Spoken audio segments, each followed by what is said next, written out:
it. I wanted it.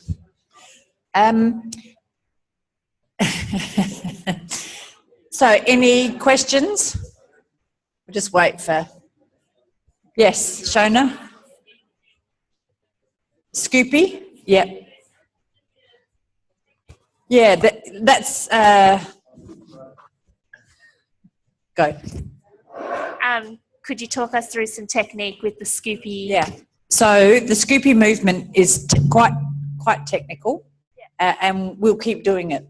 Okay. Yeah. It's much easier on a table. Yeah.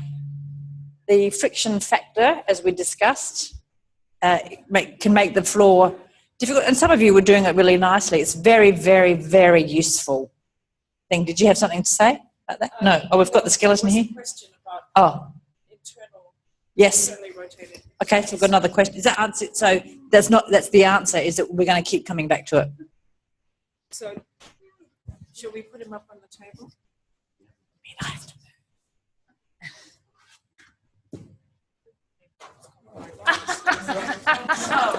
Externally rotated.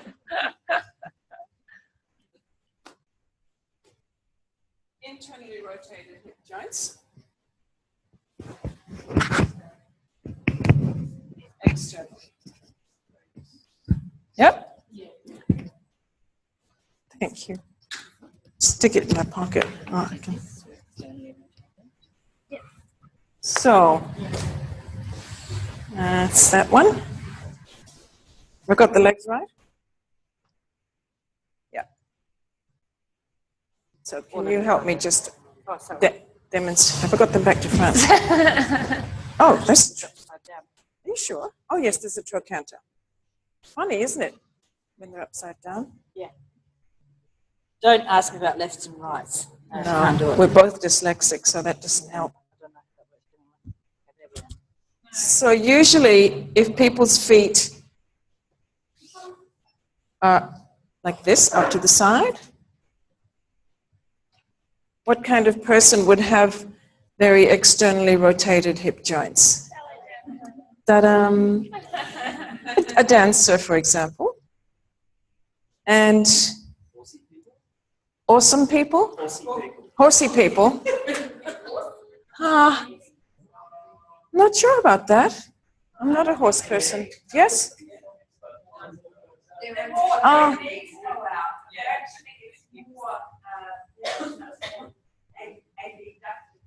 Yeah, John Wayne.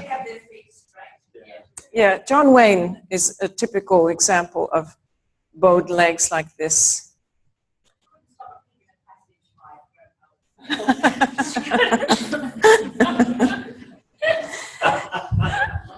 And then a lot of people lie with their feet down like that, straight down, or a combination of that, or that and that.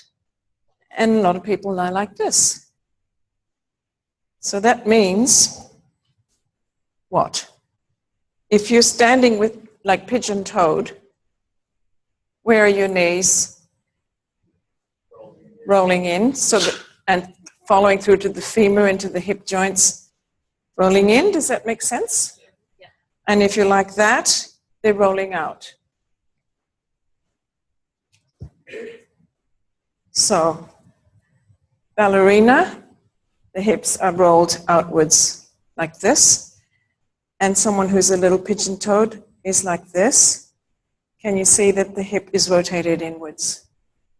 Does that help?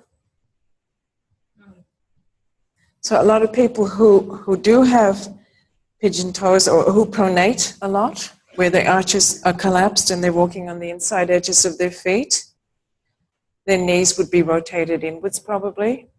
And then what's the next thing that would happen in their structure? If you go up the human structure and somebody's like this, where does the pelvis go? So you get this duck's bum thing happening.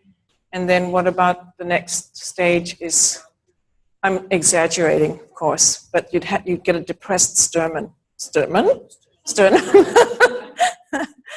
And then where would the head go to counterbalance all of this? Here, yeah.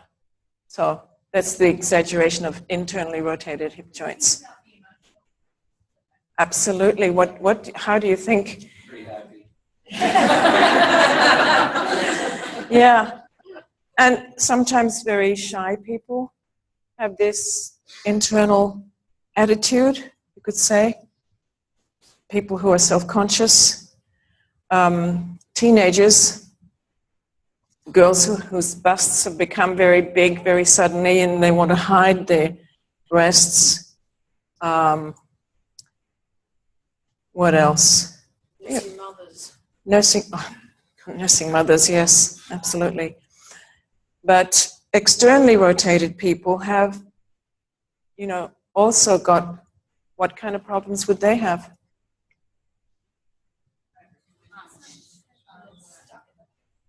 Yeah.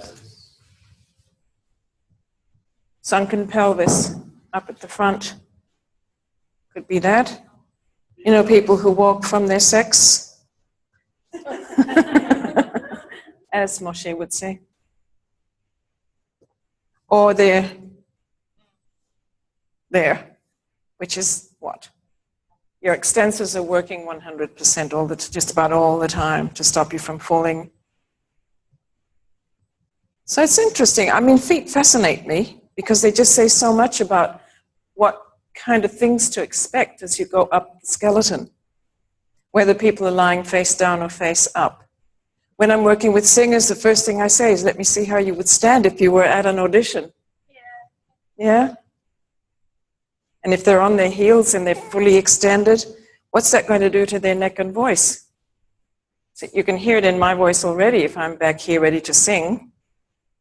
Stiff knees, locked knees, tight bum. Can I engage my pelvic floor? No way. No way can I bring my pelvis forward because I'm already tightened in. So the first thing is to get people to really feel that their weight can go more to the front of the feet in terms of performance and voice and presentation skills. You need to be able to turn around, as Moshe would say, get out of the way of the tiger at any point. Anything else? Is it possible to have like feet that might be in or out, with Yes. your legs to be contrary? Yeah. I've worked with people in their 60s who, when they were small, especially people from Eastern Europe, where there was a look that children should have straight legs with feet pointing straight forwards. And these children would be put into steel braces to straighten up. And the havoc that plays with you for the rest of your life is tremendous. And you can tell that the feet want to go out, but they've been trained to go in. It's like training a child who's left-handed to write with their right hand. Yeah. Have a good rest tonight. One more announcement from Jenny. Tomorrow, we make Jenny box.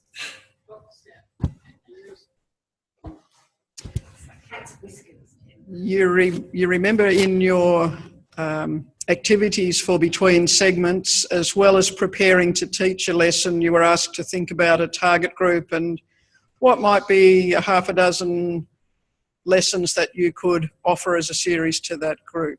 So we'll talk about that tomorrow. So bring your lists and your preparation with you. And that's probably enough to keep in your brain. Can you cope with two things at the end of the day? Yeah. Okay, so bring your preparation and take your cup for a bath. Thank you. Oh, who's the bone of the week? There's two groups. One group's come to see me, then there's another joint of the week.